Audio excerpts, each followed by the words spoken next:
My brain says this, try this. The St. Louis Cardinals don't know what an infield fly is, and I guarantee they know what an infield fly is. And he struggled mightily, and I think that becomes an issue because now he's so criticized. Talking Overfluff. over fluff. Too much fluff. I think so. Well, we're going to talk about it. Welcome, everybody, to another Hitting Zone podcast. Almost forgot what I was doing there. Pause. It's where we talk about tough subjects and we knock those out of the park. And if you like what we're doing, make sure you give me a follow. I'm on Instagram at _MTS Performance. That's Mitch Thomas Sports Performance, in case you were wondering. We're over on X at the Hitting Zone STL. It is capital HZ and an STL. TikTok, been doing a lot of work over there, all lowercase, the Hitting Zone STL.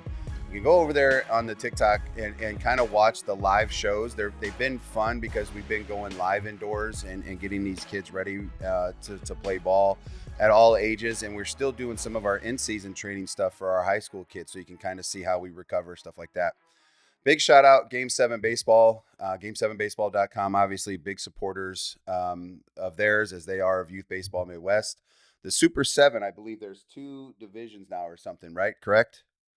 Nope, not answering. 2 is are we? How many teams are we looking for the Super 7? 2 more teams. 2 more teams. That's what we're looking for. So if you got a 14U team, make sure you get in there. I probably should be out at the park with Brian and the crew because I don't have a 14U team or a high school team this summer. So Prime Sports, 3 locations: Chesterfield, Fenton. The St. Peter's store is still closed. Make sure you can get your gear online. If you want to pick it up at the stores, you can go get your hands in the glove, feel on the bat tape, whatever you need. They got you covered. It's in person, so I love the brick and mortar feel because then you have some relationships with customer service. Love that piece. YBM Club, we're live. It's exclusive content. It's available rankings, breakdowns, player spotlights, early access to content that's coming out. You got to get in there because we're doing some high school stuff where you're going to be able to see kind of those high school players there. And then we have the legacy membership pricing still going, but you have to go to youthbaseballmidwest.com. Make sure you click on that YBM Club, sign up. I need you to comment in there. There's a discussion board in there that I want you to comment, because if you comment, I see the comments and notifications. I would be more than happy to comment back because I like engagement. And I know that the YBM crew loves it too. So we have a special guest from the other side of the state, the west side of the state. And we have Coach Nick on. And so, Coach Nick, if you could just give us a little insight on who you are, what you do, and your role for where you're at. So my name's Nick Schwieder. Just some background. I guess I grew up on your side of the state, actually. I grew up in St. Louis. Went to play my college baseball. I did 1 year at SLU and then 3 years at Mizzou. And then when I graduated, made my way over to this side of the state.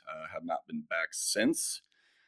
I've done quite a bunch of things coaching wise, but currently I'm at Competitive Edge Baseball, which is in Platte City, Missouri, which is just north of Kansas City, kind of just near the airport. Facility's been open for a couple years, 5-6 years. And I kind of started there with just starting off with doing some lessons. My background's catching, so obviously people are always looking for people to do catching lessons. So I kind of got my foot in the door doing that. Then I kind of started doing all their social media stuff and helping out with the recruiting side.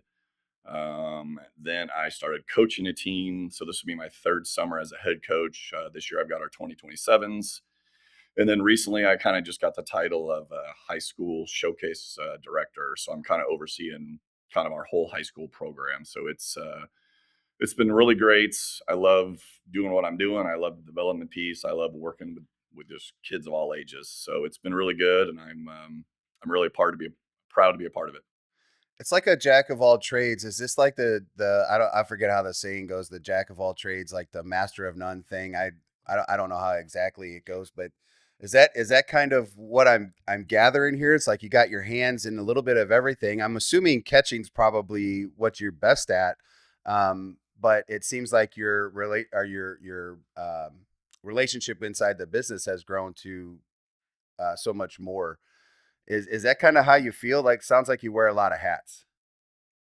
I do. I mean, I guess lesson wise, yeah, catching is probably the one thing that I feel most comfortable doing. But I mean, the hitting side is great, and I love the hitting side of it, and really the catching side too, because so much of it is changing and evolving. That I'm constantly learning and trying to keep up with the times and just find new ways to do some of the same old things. And quite honestly, I'm not coaching catchers anywhere near how I was taught, 20 years ago. So that's all changed. I can do infield and outfield and even the pitching and the throwing part of it, but there definitely is a point where it's like, yeah, you should probably go see an expert who's actually throwing a slider because I kind of know the basics, but I'm like, I can get you a certain point. So there's definitely some of that going on.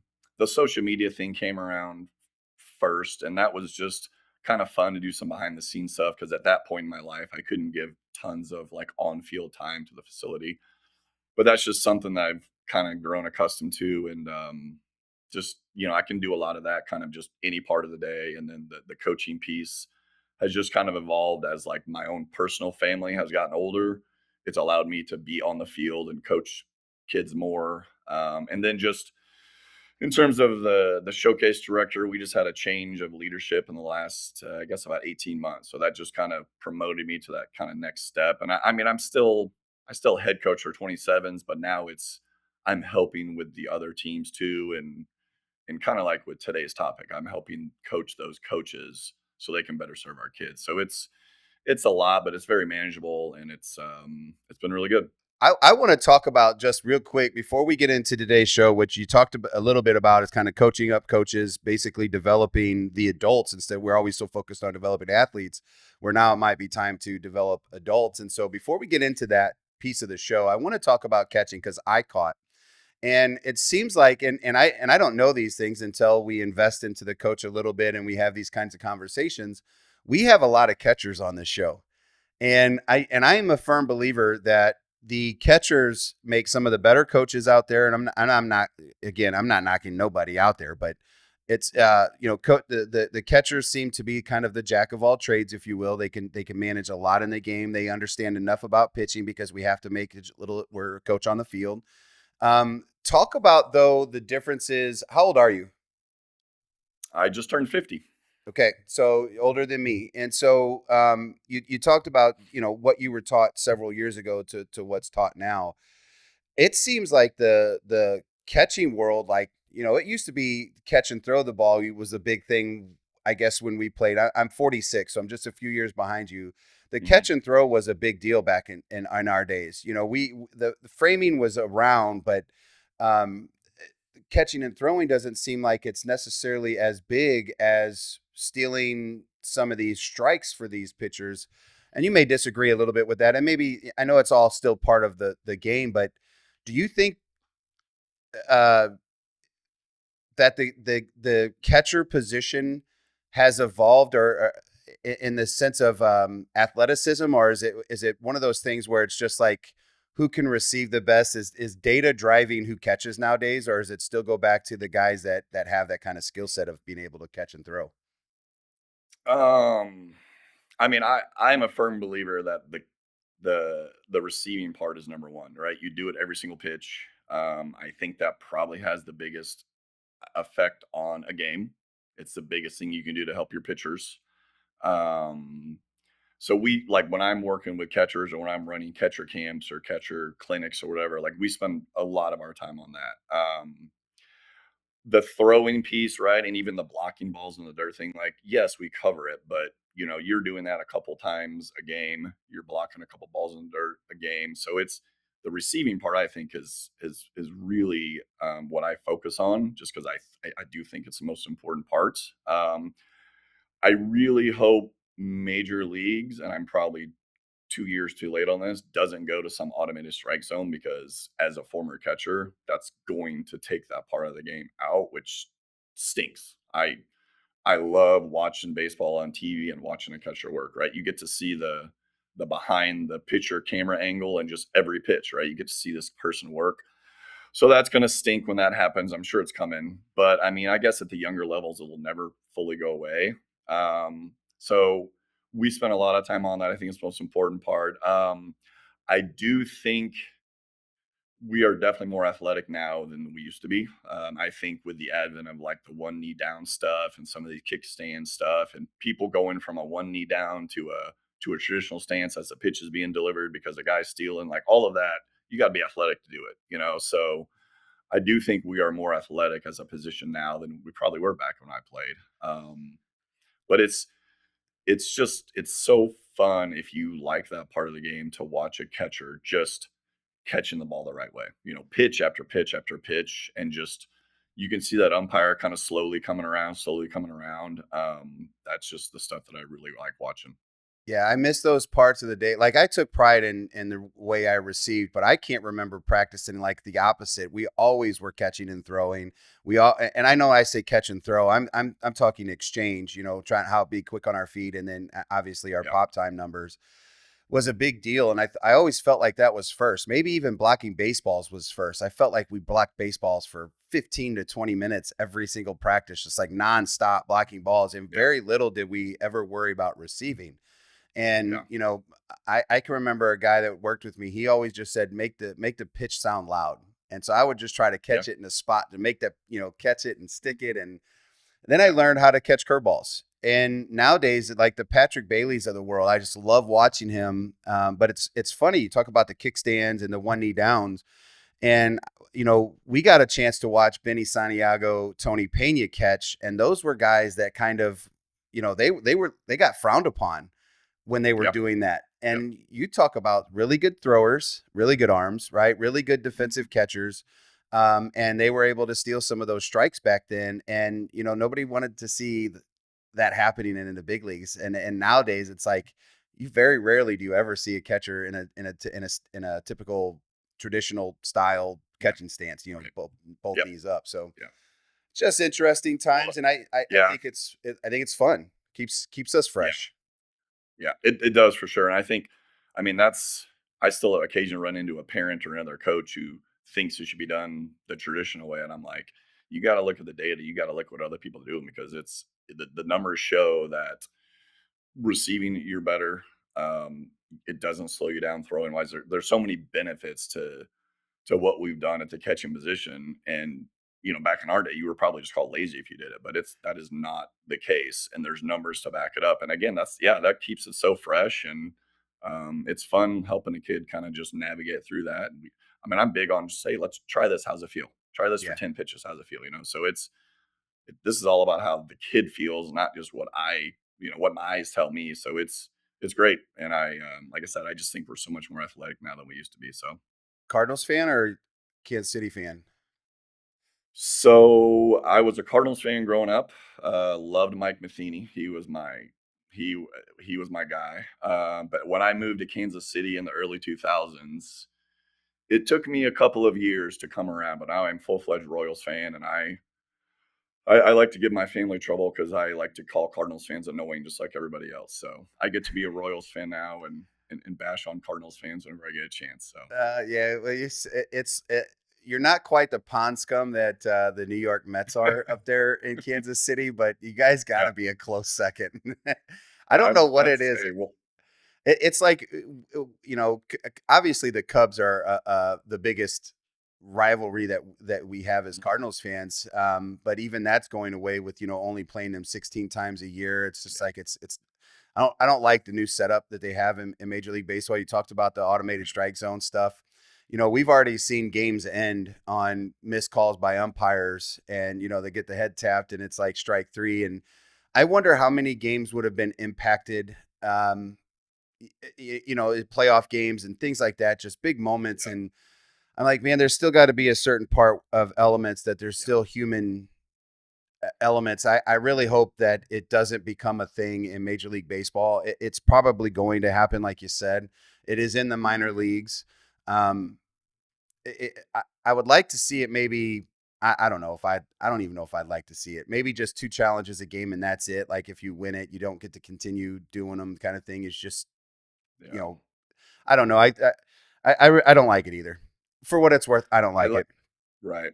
The human part is so much a fabric of the game. Like, again, catchers can steal strikes. The way a first baseman catches a ball at first base can make a guy look out even though he might be safe. Double play turns. Like I don't know. That's just, to me, that's the beautiful part of the game. And if a middle infielder pulls their foot off a split second before they catch the ball and they replay it and they're going frame by frame, I'm like, this is not baseball. The guy was out. And I have the hardest time dealing with the same things, and I there's still that old part of me, right? The old school game of baseball, or just the 80s and 90s in general, right? The way you slid into bags. I know this has always been a thing. The Ty Cobbs, Lou Gehrig, those guys, the way that they slid into the bags, and you saw it in the 80s and 90s, just the way that everything was played, like basketball, football, like it's just it's hard to watch the sports today. You didn't have to get out of the way if you were a middle. You don't have to get out of the way anymore as a middle infielder. Because you have to slide right into the bag, and now you can't phantom tag as you're working across as a shortstop. Right. You actually have to tag the bag. It's just weird stuff that irks me. But I that's still I'm starting to get over some things. I finally got over the argument of WAR and, some of the extended stats that, some of the non-baseball people have come up with, and kind of understanding. But man, I still don't do sliding mitts. I still don't do sliding mitts. And I got a 9U team that they're like, coach, but anyways, I was just going to say, what about 9U guys who put on, double sliding mitts and all this other stuff? Like, I got a kid that's got two of them in his back pocket. He said, Coach, can I put both of them on? I said, absolutely, but we're sliding on our feet today. So you don't even dive head first. And it's like he wants both of them on. And I go, who's tying your shoes? Because their shoes are still untied because I'm not doing it. Mm-hmm. I surely don't want your dad to do it. I said, so we're going to put you in some Velcro shoes so you can take that little thumb out, and you can just take that paddle. And they're like, Coach, I'll just take them off. Right, buddy. Right. Then we have to have a shoe tying session. But anyways, Coach Nick, let's get started on this actual segment today. We spent 15 minutes talking about just fun stuff. Wait a minute. I got to backtrack. Squirrel. Are you Don Dinkinger? At that time, you should have been a Cardinals fan. Yeah. So right. I know they still had to win Game 7, and they obviously didn't. But, I mean, where are you at on that? I guess in my current life as a Royals fan, it's like, well, you can't adapt to that. It's like the situation with Randy Rosarena and Kyle Riley last night, and Kyle Riley not wanting to shake his teammate's hand. By the way, I loved it. I am all about the play for your country thing and not the whatever. I loved it. I know that Randy Rosarena went on Twitter or whatever it was and said some things, and I was like, it's a pump the brakes, dude. It's just competition. Just compete. You'll be friends and whatnot anyways. But Coach, want to talk about who's developing the adults who are developing our athletes. And, today it's kind of one of those things where everybody talks about development in youth sports, kind of what is that development? And, I look at just kind of what we do as directors. And when I think about club baseball, and I don't know what it's like for you guys, but there's a lot of teams within inside of a club. And I feel like development gets lost of the adults. You're not doing a good job I'm not saying you, but we don't do a good job of kind of developing the older people that are responsible for this. And so, what are some of the things that should be an actual standard when you're a club director, club owner, somebody that influences in the club? What should be some of those standards to help make sure that we are developing our athletes the right way or a way? 100%, number one, 100%, right? Like sometimes you have teams in a club, but they're all kind of individual and all they do is have like the same uniform on. So I do think that's something I'm constantly thinking about. I don't have as much contact with the youth teams, at least currently, as I think I will in the future, because I do want to help with that side and start some things earlier. We do have a youth director, which is kind of cool. So we do have somebody who kind of oversees all our youth teams who is trying to work on some of that stuff. we've been working on some pretty simple things like just how do you wear your uniform, how do you practice the right way, things like that. But I would definitely like to get into more of the baseball side of it and just have some, obviously every team or every coach can't do the exact same things, but have some standards, have some 5 or 6 or 7 things that we really need to push because like I'll watch some of our youth teams practice and they'll spend 45 minutes on like running a trick play. And it's like, that's fun, but also let's work on some fundamentals on, your infield ground ball footwork, and just I want to make sure we're using our time the right way. And we're not solely focused on how can we steal an out on some random Saturday game in May when the kids are 12 and we're going to spend all this practice time doing it when we should be really hitting, these things. And these are the most important that are going to help these players as they go to the next level, to the next level, to the next level. So I think every organization is probably different. But I do know, that's something that I think all of us can do a better job of because I don't want any of our youth coaches to feel like they're on an island, and there's probably some communication that needs to happen. Hey, do you need help with this? Do you need help with that? And I definitely want to have more say in terms of like having some coaching clinics and just bounce ideas off of each other and just, hey, I watch you guys do pickoffs today. Well, here's how we teach pickoffs and here's how we think it's the best way to do it. And, let's just have that dialogue because youth coaches are amazing. They're out there donating their time, but but and you get some who know what they're doing, but you also have a lot who are just really just trying to be helpful and maybe they need help and they just don't want to ask for it. And I want to make sure that we are a club who is doing that for our coaches because it's only going to help the kids. That's why we're here. Yeah, there was an episode I think this past weekend that Brian did with Legacy, and they were talking about kind of just standards, and I think about creating like SOPs and just the procedures that it takes to kind of develop the organization, and I think that becomes difficult when you have a lot of teams in your program. How do you actually really create those procedures, or standards? And I think it becomes very difficult because uh, you're managing how many egos. It's already hard Yeah. with the egos that you have because you got to be telling me that the two of us in the same space. Now, I would love to think that we're going to work great together, right? But there's going to be something I'm going to have a different view on because I'm going to have a different thought process or how to say it or something of that nature, maybe a little different. I'm obviously not going to do this in front of the kids because they don't need to hear that because they might think it's a debate or something.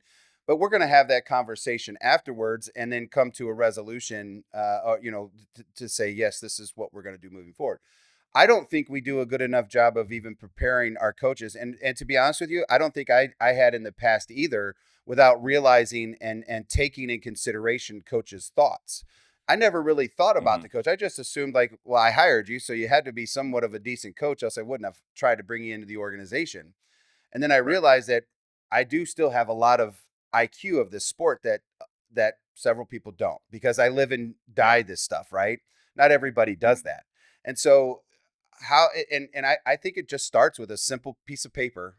Obviously it's communication, which has been common amongst the word development, is how to Mhm. communicate. Is you need to communicate with your coach what's a standard. Here's how you should warm up, because at the end of the day, if you ever have to go coach a team, like let's say you have to fill in for a coach, the Mhm. standard should already be set, like, right, how you should warm up, how you should prepare your pitchers, not 10 minutes before the game, not throwing to warm up, but warm up to throw, two very Yes. different things. and Yep. and and then being able to identify what that is.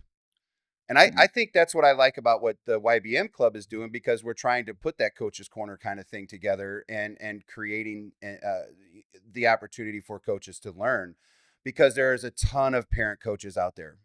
Whether or not I like that the organizations have, 10 9U teams, and I'm exaggerating maybe, um, that to me, it's irrelevant. It's like, what are we actually doing to prep those coaches? If it's not the Right. organizations, let us do it. You know what I mean? So Yeah. I Yeah. want good baseball. I want good high IQ baseball. And I feel like if we're not setting the standard for the parent or the coach, the player's not getting that. Right. It's just a rep missed. Or Yeah. if in my opinion, it's just a rep missed. Yeah. Same Yeah. situation now. Let's flip that over to the adults, the parents. what is the standard, and what kind of conversations do we need to have to get them to understand that developing our athletes also has to come from the adults in their life? That we already talked about the coach. Now what about the Mhm. parents? So what kind of standards would you recommend for our parents to have and encouraging development, or even just training? Let's just use the word reps, or getting outside and playing more of the game. What do you think that the first thing, like the one biggest thing for you to try to encourage parents? I think the biggest thing is that this we're not here to win trophies, and that's that's a little easier done at the showcase level. I think people maybe understand it a little bit better once they get older, but honestly, that should be the same goal at the youth level. Is that this is not about winning the mid March slugfest. Like, this should be about development. This should be about keeping your kid in the game. Of course, we're all competitive. Of course, we want to win, but having everybody on board, coaches and parents, in terms of what is the number one important thing, which is the development, which is the training. Um, if there was a way we could get that across to all families and all parents and all coaches, everybody's going to benefit, But the win at all cost stuff, we got to go win these medals on a Sunday, like, that's fun. Don't get me wrong. And I got to go through this once with my son. I have one son, and he went through all of this and had a great little league, you know, life, right? And I was a big part of that. I got to coach and all this stuff, but you know, it's not just that. So it's the training and it's the development and if, like, for example, if we take your son out after throwing 4 innings because he's thrown 45 pitches and we want to get somebody else to develop, like, that's okay, right? We don't have to leave your kid in to throw a complete game to win some pool play game, because we really have to win this game. Like, we're there to develop. I think there's the major league level, and probably college, and probably high school varsity is probably the only three levels where winning should go above everything. you know um Everything else, what I do, youth, minor league baseball, we all know is all about development, and getting people to understand that's really important. Yeah, it's interesting too. That's because I always try to I try to find a little bit of debate there, just in thinking like we're not teaching our kids to win, but I think if we're developing our athletes' mindsets to win baseball games, and doing these small details, because every person I've had on this show talking about development, which has probably been since the new year, and we've probably done 12 shows like this, and no joke Mhm. about just different development stuff. It's the same kind of message. I need you to buy into this. Is not about the trophy. It's about developing the athlete, the mindset. Because if you can develop the winning mindset, you're going to win games the right way. Not this win at all costs because I can take advantage of a kid in pool play that's a lesser team, or I'm claiming that I'm a certain level kid and I should be playing here. I don't understand why a parent would want to be part of a AAA major team when they have a AA athlete that's on the back end of the roster to fill a number. Why wouldn't they want to be the number one kid on a AA team and get more opportunities to play, more ground ball opportunities, because they can play shortstop instead of right field now, or sit in the bench, or hitting last? It's just like I don't understand. And I know I'm sure you talk about this, because I know this is one of the first things I talk about, and everybody loves hearing it, right? I'm on board. That's the greatest thing, until your son's Yeah. impacted because they don't think their son Right. is the AA level kid on a AAA level team. And you Mhm. could have a roster full of AAA kids, but you're going to have somebody on the bottom. You have Yep. somebody on the bottom of your major league roster. If the best in the world have a number 9 hitter, what makes you think that your son should be anywhere else if major leaguers are hitting ninth, or you have guys sitting on the bench that hit 30 home runs in the minor leagues? You know what I Yep. mean? It's like that's what the Cardinals Well, have. yeah, absolutely. Yeah. The- And what happens if, I mean, on the flip side is, what if your player is advanced and he's a top of the order guy, but then, they sit out a game, everybody loses their mind. It's like there are times where we have to develop everybody. And going back to what you said about just winning baseball, like, I know it's a cliche, but like, you can teach kids how to win, and yeah, the winning will take care of itself. But like, every every play in a baseball game is a chance to just teach and help them learn. and that's going to lead to winning baseball. But again, it's not to take advantage of certain kids. It's not, here's my best lineup. They're playing every single inning, and maybe I'll get my 10th guy on the roster, one at bat when it's 9-1 in the 6th inning. Like I just don't think that's the right message. And, that's great for everybody. And I'm sure the families are happy, except for the couple kids at the bottom of the order. But those kids need to get developed too. Cause you and I have been doing this long enough, right? How many 12U kids who maybe are on the bottom of the roster end up being really, really good players when they get to high school, right? Because we all know Mother Nature works in really weird ways. And it's not fair that some kids don't get developed, or even some whole teams don't get developed, because who knows what those players are going to turn into. Man, I had a 14U team last year, undersized. We'd go up against 14U teams swinging -5s, and we'd be swinging -3s. We get our butt down, get beat down, and we had to fight through those things in order to get to certain spots. And all we did was just kept grinding the right way, tried to play better defense, doing the smallest things that we could, learning how to bunt in club baseball, which is, I think, an art that doesn't happen anymore. Defending it, running the bases the right way, fake bunt steals, like just take with guys that are slow, like taking advantage of the way to play baseball, right? And then we ended up taking second in a couple tournaments. We ended up, in the Final Fours. And it's like, I didn't have the most athletic team. We just started building a higher IQ and making sure that when we had to field a ground ball, we did it. You know what I mean? And again, that's to me how you teach the game, the winning baseball stuff, right? Like double cuts for a reason, and again, it doesn't show, like pointing to the fly ball for the catcher, the ball that goes up in the air, pointing to it as an infield. I'd yell at my team for it. Sometimes I was so frustrated with it that we would run after a game because we wouldn't point at the fly ball as a full infield. By that time, I had my whole entire defense pointing at fly balls, right? Just because we didn't want to run anymore, making it a point. Yeah. Nothing happened again until almost the last game of the year. There was a fly ball. The catcher couldn't see it. They pointed to it. He was looking all around for it. He looked at his team. It's still in the air. He got to the baseball, caught it. It was the end of an inning. And there was like bases loaded, 2 on, something wild like that, right? Most of the time that dropped. And then guess what happens? Pass ball. Run scores. Single, bloop single. And it's like, you have to get outs. That to me is how you teach winning baseball. And I just think that we have these conversations all the time with parents until it's theirs.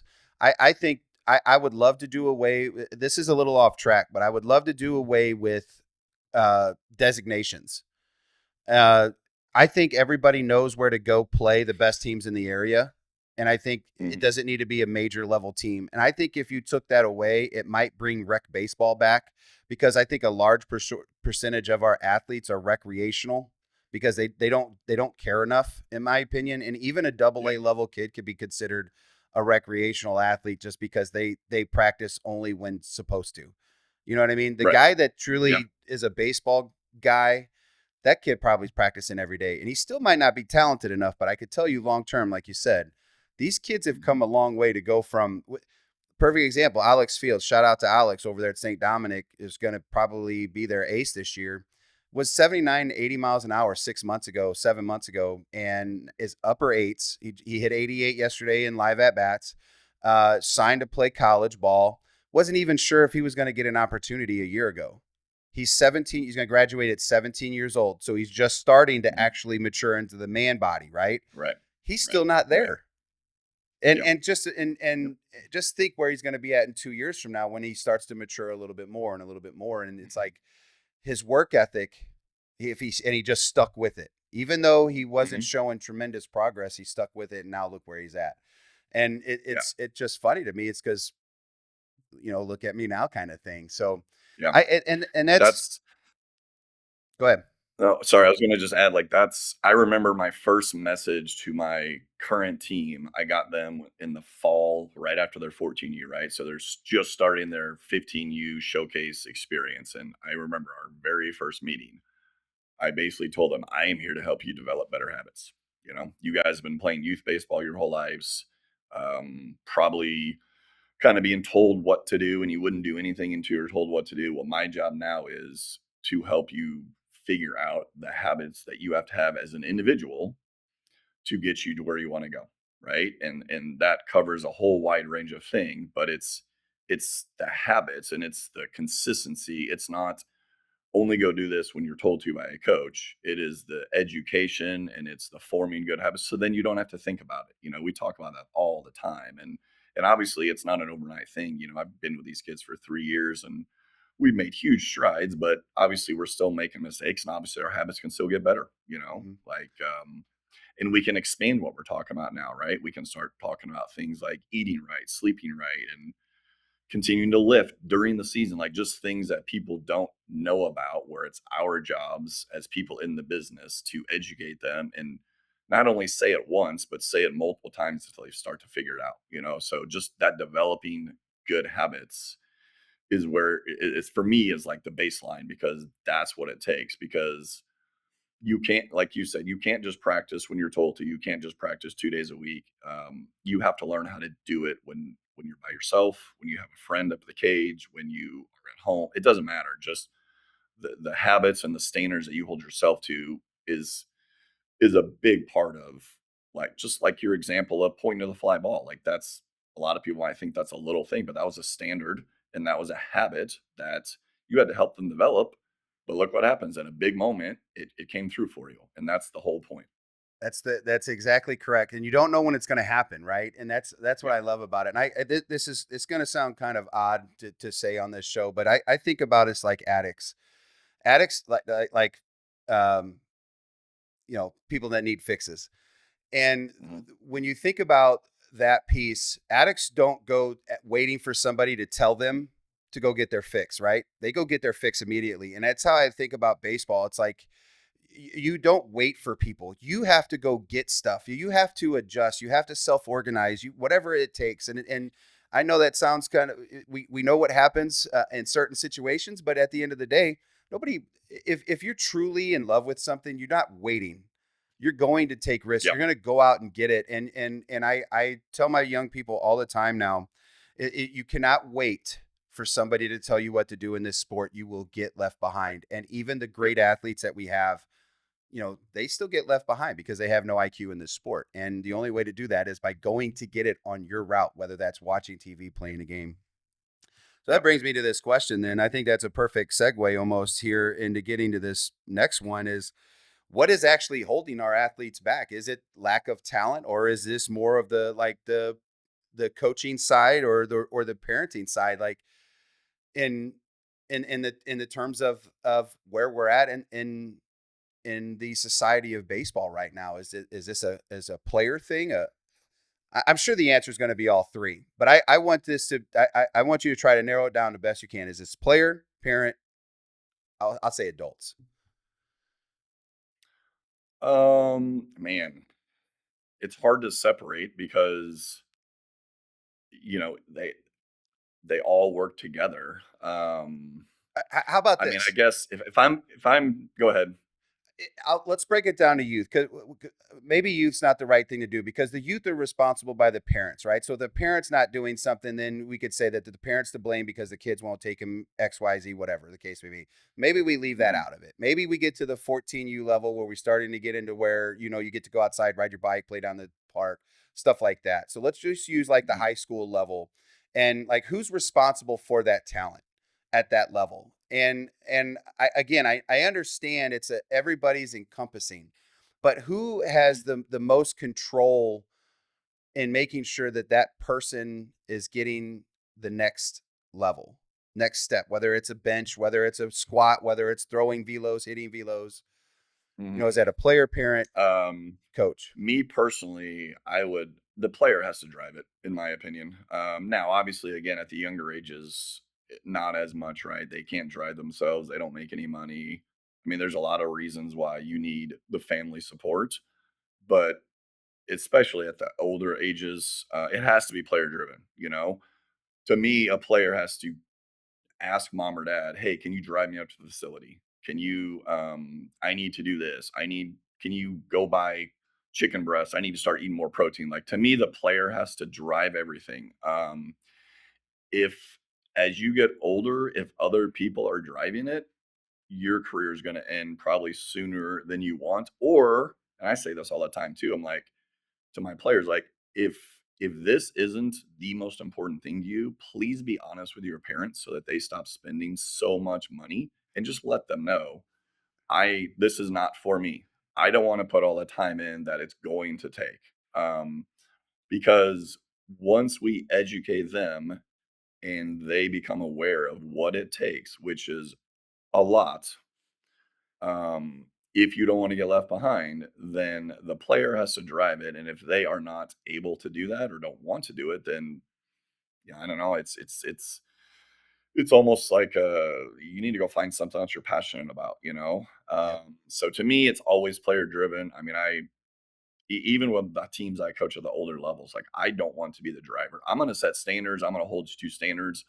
But when it's time to go do a pregame warm up, or you get to practice 15 minutes early because we expect you to get yourselves warmed up in small groups with your teammates, I don't want to have to coach that.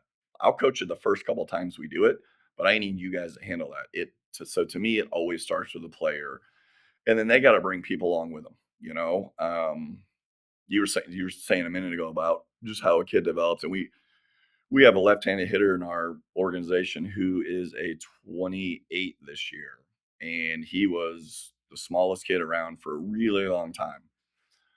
And the kid would go up there constantly with his mom, throwing underhand toss, feeding machines, and it was just awesome. And the kid was in there all the time. And now his body's starting to mature. He's going to be a contributor as a sophomore on his high school varsity team. And it's so cool to see, because the player was driving that. He was driving that. He loved it. So that's obviously doesn't happen very often, but when you see it, it's pretty special. Yeah, we're seeing that in a couple of our players. There's a kid that made the team. We needed a roster spot. The kid was solid. He's decent, right? So coach was like, listen, we know that key word is opportunity, and if you do this right, you might have this as the upside things. All the different terminology that we might use for a kid that isn't quite there, but if you put in the work, you could get there. And, part of that is when you're with our club that you have the opportunity to have facility membership. Well, he's up there all the time. Mom is not the greatest BP thrower. And I always go back to that Volkswagen commercial with the dad and the kid playing outside, and the dad keeps like overthrowing the kid. At the time I was like, holy cow, man, that's awful to watch. But then when you actually think about the message, that's an opportunity that parent was having with his kid to try to get his kid better. Right. And ultimately, if he's out there playing catch, assuming he's going to get better at some point, he'll stop overthrowing and hitting the dang Volkswagen. But it's like, if you, I think at the end of the day, the dedication has to happen with everybody that's involved. I can't agree to that. And that just kind of leads me to this is like, what are some of the mistakes that parents make to stop developing or halt development or, postpone development for these athletes? What are some of the mistakes that adults are doing? And we could put that on the coaches too, because obviously some of these are parent coaches at the youth or at the grade school, middle school level, because high school's youth, as Brian likes to say. But at the end of the day, it's like, what are some of the mistakes? And again, we don't know what we don't know. What are some of the mistakes that parents make that maybe we can help them out with, saying, hey, pump the brakes here. Let's think about this instead, or let us navigate for you or help you navigate, because there's so much learning opportunities out there for you. But what are some of the mistakes that you're seeing kind of on that side? I mean, again, we started with it, but it's the development piece. I think I was talking to a parent last weekend, and their player is a 13U, but by birthday he'll move up to 15U next year. And she started asking me about how many showcases they should go to, and and just kind of that whole thing. And it's again, I'm like, let's pump the brakes, right? Your son's 13, he's going to be 15. Like, that should not be your number one focus. Your number one focus is development, development, development, bigger, faster, stronger, bigger, faster, stronger. Once he's ready to kind of be unleashed on the world and unleashed on the world of recruiting, we will help with that, or they will find you, or there will be a combination of all of that. So I do think it's just having, and don't get me wrong, every parent has the best intention, right? But it's, do you guys still hear me? Oh, there we go. I lagged there for a second. Sorry about that. So every parent has the best, intentions, but trusting that the development is the most important thing. And hey, instead of spending, $300 on 4 30-minute lessons, spend that on a speed and agility class. Go get your kid bigger, faster, stronger. That will help the baseball side. You don't have to go get 30-minute lessons and spend this money when you could be doing this. And we tell our kids that, like, you don't get me wrong, I love doing lessons. But I'd rather a kid who's especially, 14, 15, 16, 17 put on 10 pounds over the off season than come hit with me 6 times, from January to March. It's and again, it's not parents have the best intentions. They think they're doing the best thing. It's just the education part. Like it's not go spend $1,000 on 8 different showcases and travel the Midwest and go to this camp and that camp and that camp because you heard that there's going to be 8 schools there. Save your money, invest in your local speed and agility class, and then let the recruiting stuff and let that part happen down the road. There's plenty of time for it. But that is so hard. Again, my son was a 2023, and it's fresh enough in my mind where I get it. It is so hard because you don't want to feel like you're missing anything, any opportunity for your kid. So it's so hard for a parent to do it the right way because we are all we want what's best for our kid. But now that I'm on this side, I can firmly say that is the most important thing is just let's slow down on all these showcases and all of this other stuff. And let's just get bigger, faster, stronger and develop the baseball part, the baseball IQ, develop those good habits, and all that other stuff's going to take care of itself. Yeah, my first thing that I do with these high school kids is I say, go meet your high school baseball coach. Go introduce yourself to them. That is priority over a showcase. What do you want to do? If you're undecided, why are you worried about going to showcases? You know what I mean? Because most of these kids are undecided. And so, like, why would you ever decide? I mean, sure, you want to be whatever, engineer. I don't know how you know that at 15 years old. That's not what I'm thinking about at 15 years old. I'm still trying to probably figure out Fortnite. But for me, it's like when I think about that question, it's like I like to program athletes like you guys are, from the sounds of it. You may not have used that term, but what I heard was programming your athlete, because you don't want to give 4 one-on-one lessons in a month for 30 minutes because you're doing that just once. What are you doing after again? And for us, we use performance apps. We are doing things that you go home and so my job is what I think the mistakes they make, they're not taking the time to get educated just a little bit more on things. And so I would tell parents, hey, I want you to go visit a college roster. I want you to tell me what you notice about the kid the same height as yours and what he weighs. So if you have a kid in college that's a freshman that's 5'10", right? That's kind of normal, to 6 foot tall. Where are they weighing at? Anywhere from 170 to 200 pounds, right? So, and then the positions they play. So your 185ers, probably your guys up the middle in center field, because that seems like the best weight, right? The stereotype, if it is. Right. And so then you're like, well, I'm 150 pounds. Well, why showcase when you know that you're already behind every single athlete that's out there? Most of the kids at your you watch your high school game at 14U and look at your high school kids and you say, I'm not built like that. Well, go get built like that. I just think that we're so we love that one-on-one attention because we think that it's just the gold and the end all be all. But really, like you said, it's go find your strength and conditioning guy, get the bigger, faster, stronger. But the programming doesn't stop. You could play football, you could play basketball, you can wrestle, whatever your winter sport is. You can play baseball, and you could do all those things preparing for the summertime because you did it. I did it. Playing 60 games a summer at 14U does not make you what you think it makes you. You're losing weight, you're losing nutrition, you're losing muscle, you're losing all these things, right? And parents don't know that because they're so, focused on, let me win this next trophy. And it's like, no, you're missing the point. 14U is really a big game changer, in my opinion, on ages. It's the biggest jump on the pitching distance. It's 10 feet or whatever on base running, but 14U and 16U seem like the two biggest ages that are make or break for these young people. Yeah. And I just try to tell parents, listen, you don't like what I say because it's not what you want to hear about your kid. I'm not saying that your kid's bad. You just don't like what I'm saying, that you have to do more, Mm, because that means for right. a couple years you have to do more. But Yeah. if we went outside more instead of maybe playing on the video games and these cool things that we call cell phones, because that's where all my notes are for this, it'd probably be a little bit different. Yeah. But I'm going to have to get you on again, Coach, to talk about this some more, because we're getting in, kind of wrapping up this part of the show, and I think this can go on for a while, because I think the identification of what development has been made. I think that there's a focus that we need to develop parents. We need to develop our coaches. We need to continue to develop as leaders, to make sure that we're leading you to the water, and you're drinking it, kind of thing.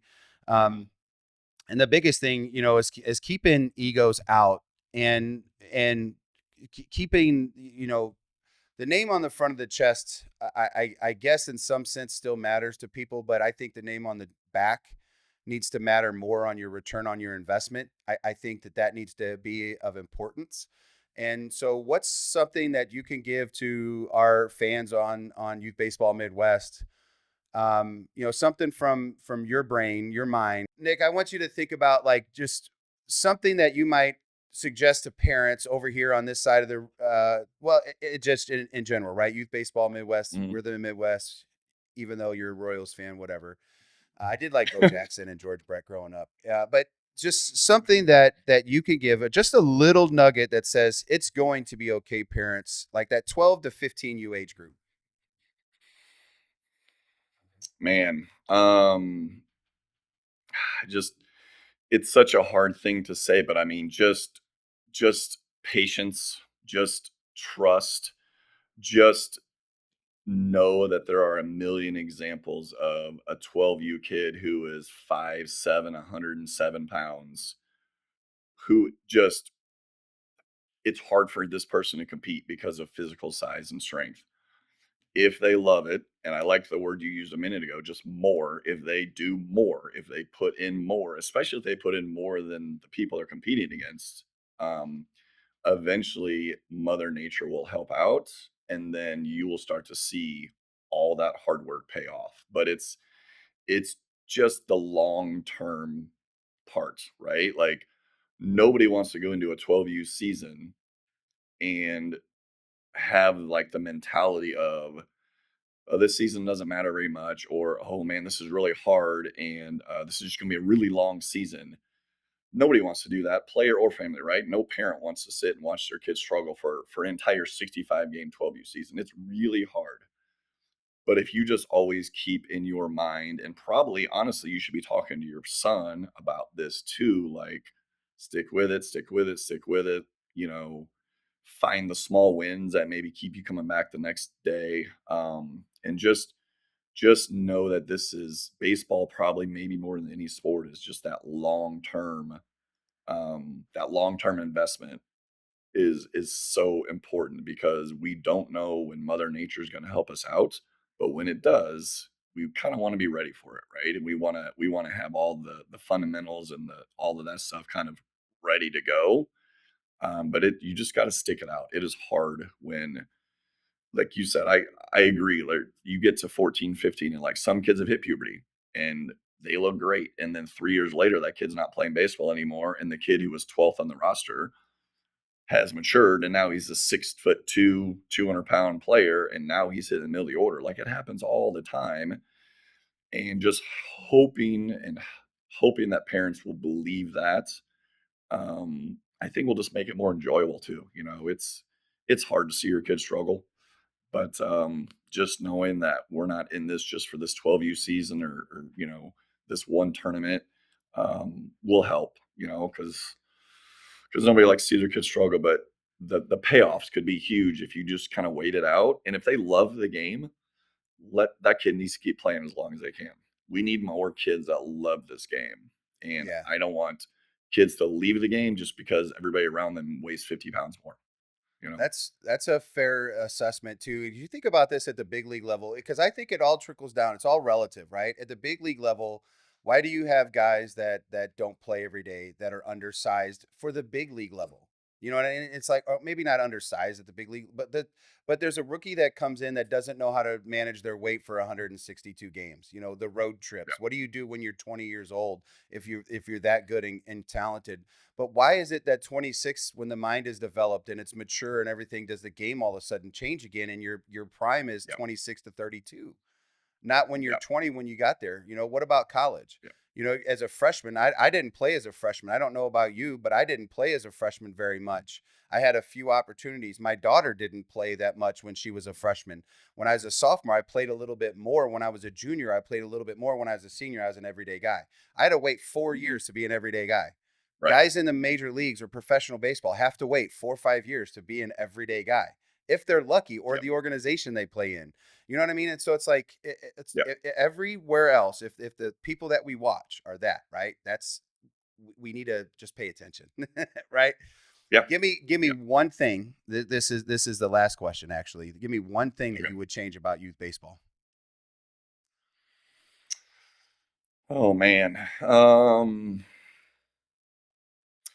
I mean, I think I do like your idea about the divisions thing. That's a really interesting one for sure. I think, man, that's a tough one. I mean, it's cliche, but I think the abuse of your best players. That would be it, right? I like that. Abusing your best couple players to continue to win games and either possibly injuring those kids or just putting all your time into those kids and letting those kids carry you to victories and trophies when you have another 8 players on your roster who also deserve a coach's time or a family's time or just kind of the love of the entire team. I think that would probably be it. Yeah. I liked it because you could have you could have been very vague about that and just been like, you know, the win at all costs, but you got specific in saying abusing our best players. I think that's very important because my whole thing is not putting a label on a kid, the AA, single A, stuff like that. And I think if we got away from things like that, it would also probably help what you just said is getting away from abusing the players because it's the win at all cost thing. And man, I love that. I want to, Coach Nick, I want to have you come on again. You know, like I said before at the beginning of the show, we are getting ready to get into our high school baseball season. So the Hitting Zone podcast, because I'll be working with Youth Baseball Midwest and doing color commentary with Brian. Our podcasting opportunities change, but we picked this up late summer again, and I want to get you back on because I actually had a whole list of questions that I still think can be answered. So. Yeah, sure. Obviously, developing athletes are important, you know, but I think it's the big piece is making sure we develop our adults as well and not forgetting that as organizers that's something that we should do. So, Coach, we're going to put up your socials. Do you have any specific socials for you that you want to add? Like, do you want to do the competitive edge side and your personals, or do you just want us to post your competitive edge stuff? Just the competitive edge one, yeah. Okay, we got you. Do you guys have that? Yep. We got everything that we need. I just want to give you sometimes a chance so people can go follow you if you want people to follow you on any of the socials and stuff like that. And I will tell you that Bobby Witt is one of my favorite players. I'm still not a Royals fan. I still probably will never be a Royals fan. I do think, he was a dude against Mexico. And I love watching him play. He plays the right way. He plays the right way. So if you want to pick a guy that any one of our kids could go watch, that would be a guy I would tell. And Mason Wynn's the same way for us down here in St. Louis. He just doesn't hit like him, you know, obviously. But, man, Mason Wynn's a guy that I love to say, go watch this dude play baseball because he still cares. You know, they're still grinding out there. And, you know. Yeah. Anyways, go Cards. Coach Nick, I appreciate you. Have a great. Thank you so much. Yeah, have a healthy summer this year, and good luck to your boys in high school. Okay. All right, I appreciate it. Thank you.